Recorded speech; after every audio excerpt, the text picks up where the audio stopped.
ॐ नमो अरिहन्ताणं ॐ नमो सिद्धाणं ॐ नमो आयनियानम् ॐ नमो वैझायानम् नमो लोये सविस्सावूर्णं हे सपञ्च नमो कारो हे सपञ्च नमो कारो सर्वे पापनाशनो मंगलानं च सर्वेशं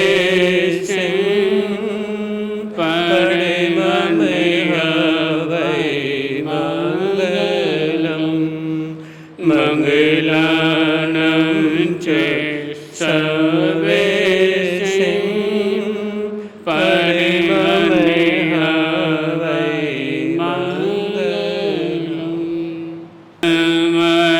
से गरे तुमको महावीर प्यारे नमः से गरे तुमको महावीर प्यारे नमः से गरे तुमको सिद्धार्थ दुलारे नमः से गरे तुमको सिद्धार्थ दुलारे नमः से गरे करे जो ने करता बांधा नमः से गरे तुमको तेज लगे नादाय नमः से गरे तुमको तेज लगे नादाय। परम स्नेह भावी दादा गुरुदेव श्री पेंसोरी महाराज एवं परम पूज्य गुरुदेव की पावन चरण कलों में कोटि से वंदन अभिवंदन। उपस्थित धर्म विवंदों, आपके समक्ष विषय चलना है 4 बिंदुओं के ऊपर, जिसमें से समन शुरू किया गया था मानव जीवन के 4 सटेशन, जिसमें से 2 के बारे में आपको हमने कल समन करा था। आज तीसरा सटेशन बुढ़ापा, इन्हीं विविध अवस्था, इन्हीं जब व्यक्ति के समय जब तक भी अवस्था नहीं आती उस समय तक व्यक्ति को धर्म ध्यान करने की बिल्कुल याद नहीं आती। व्यक्ति अपने आप को धर्म से कब जोड़ता है? जब उसके समय जब वीर अवस्था आ जाती है, जब उसकी आंखों से दिखाई देना कम हो जाता है, कि जब उसको कानों से कम सुनाई देना पड़ जाता है, जब बोली यानी वाणी जब कम बंद हो जाती है, उस टाइम कि व्यक्ति को क्या धर्म ध्यान करने की याद आती है। जब व्यक्ति को जब कानों से सुनाई देना जब कम जब हो जाता है, उस समय व्यक्ति के मन में इच्छा होती है क्यों ना धर्म स्थानों में जाकर संतों की वाणी सुनी जाए, कि हमारे नगर में कोई अच्छे संत आए जिससे हम उनकी वाणी को समन कर सकें, उनके वचन को हम सुन सकें, अच्छे अच्छे ज्ञान बोल सुन सके। जब कानों से सुनाई नहीं देता फिर उसके बाद सुनने का कोई फायदा नहीं होता। जब तक कानों से जब तक सुनाई दे रहा था पूरा, उस टाइम तक व्यक्ति को संतों की वाणी सुनने की इच्छा नहीं हुई कि संतों नगर में आ रखे, उनके प्रवचन में जाना, कि वाणी को समन करना, ये बिल्कुल व्यक्ति को याद नहीं होता। जब आंखों से दिखाई देना जब बंद जब हो जाता है कि धर्म की किताबें पढ़नी याद आती हैं,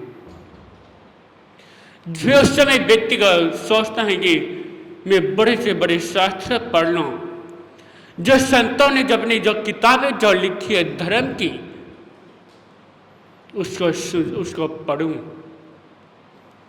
जब आंखों से जब दिखाई नहीं देगा उस समय किताब पढ़ने कोई फायदा नहीं होता। किताब पढ़ने का, शास्त्र पढ़ने का व्यक्ति तभी फायदा होता है जब आंखों से बिल्कुल ठीक दिखाई नहीं। फिर स्वतः में कई धर्मस्थानों में जाकर धर्मस्थानों में जाता है, फिर माँ भी कोई अच्छे लाइब्रेरी देखता है, कोई अच्छी सी किताब मिल जाए जिसको मैं पढ़कर अपने जीवन को खोल सकूं, जिसको मैं पढ़ अपने जीवन के बारे में जान सकूं, जिसको पढ़कर मैं संतों के बारे में पढ़ सकूं कि संतों ने क्या लिखा है। जब आंखों से जब दिखाई नहीं देता कि फिर बड़ा पश्चाताप होता है व्यक्ति को। सोचता इससे अच्छा तो मैं पहले दे संतों की वाणी पढ़ लेता, तो आज मुझे दिन देखने को नहीं मिलते। उसके बाद आंखों से आंसू टपकती हैं, किस चीज के? पश्चाताप के आंसू। अपनी आंखों की रोशनी को देखकर, अपने जीवन को देखकर व्यक्ति अपनी आंखों से आंसू टपकाना शुरू कर देता है, और इसलिए कि उसको आंखों से दिखाई देना कम हो गया।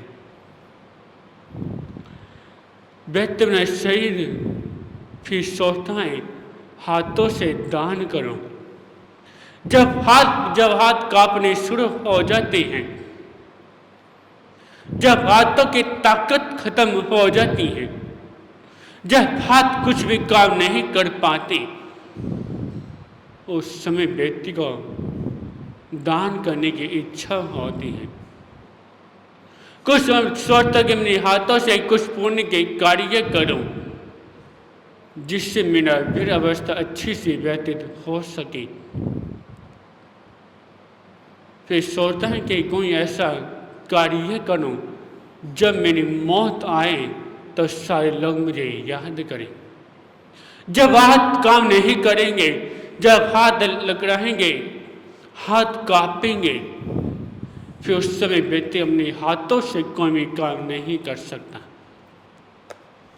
हाथ तभी काम करते हैं जब व्यक्ति की हाथ बिल्कुल ठीक, बिल्कुल सही होते हैं। जब व्यक्ति के हाथ पैर जब चलते रहते हैं तो व्यक्ति अपने हाथों से हर कार्य कर सकता है, और जब हाथों से काम करना बंद हो गया उस समय हाथों से कोई भी काम नहीं हो सकता।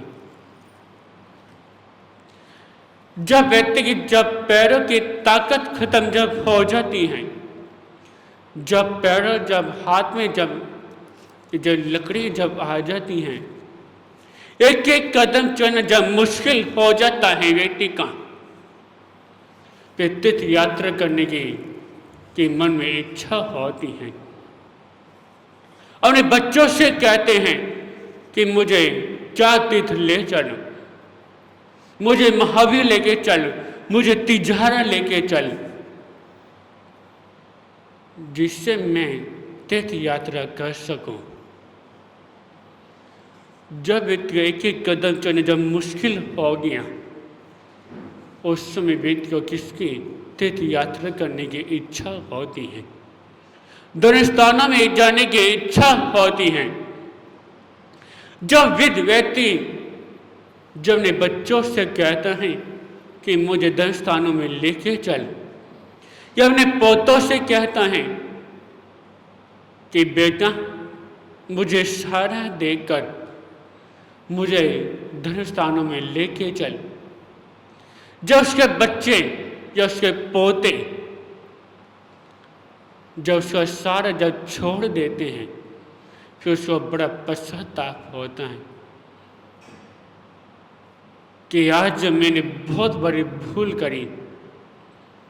यदि मैं पहले धर्म स्थानों में जाना शुरू कर देता या पहले ही धर्म तीर्थ यात्रा कर लेता तो आज मुझे ये दिन देखने को नहीं मिलते। एक व्यक्ति कब याद आता है? जब व्यक्ति के शरीर में बुढ़ापा आ जाता है, जब व्यक्ति का शरीर एक सूखी लकड़ी की तरह हो जाता है, क्योंकि सूखी लकड़ी केवल जलाने के काम आती है और किसी के काम नहीं आती। उसके बाद जो उसके बच्चे होते हैं या उसके पोते जो होते हैं, वो कभी वृद्धाश्रम में छोड़ के आ जाते हैं। और जब वृद्धाश्रम जब पहुंच जाता है तो एक कोने में पड़ा रहता है, कोई उसको नहीं पूछता। वृद्ध अवस्था उन्हीं की अच्छी व्यतीत होती है जो वृद्ध अवस्था आने से पहले अपने जीवन को धर्म से जोड़ लेता है, जो वृद्ध अवस्था आने से पहले अपने हाथ पैर काम चलाना शुरू कर देता है, जो वृद्ध अवस्था आने से पहले ही दूसरों के काम आता है, तो उसकी वृद्ध अवस्था के समय उसको किसी चीज़ की दिक्कत नहीं रहती। जब वृद्ध अवस्था आने के बाद जब अपने आप को जब धर्म से जब जोड़ा तो उसका कोई फायदा नहीं होता। इसलिए हमेशा जो वृद्ध अवस्था जो होती है, एक व्यक्ति को पता नहीं क्या से क्या करवा देती है। एक वृद्ध अवस्था एक व्यक्ति को दुख के दिन में दिखा देती है, एक साल में क्या सुख के दिन में दिखा दे, कुछ फायदा पता नहीं चलता। इसलिए कहा गया है कि व्यक्ति का तीसरा स्टेशन ये वृद्ध अवस्था बताई गई है। इसलिए वृद्ध अवस्था आने से पहले ही व्यक्ति को अपने आप को क्या धर्म से जोड़ लेना चाहिए। अब कौन सा व्यक्ति का एक कला समझ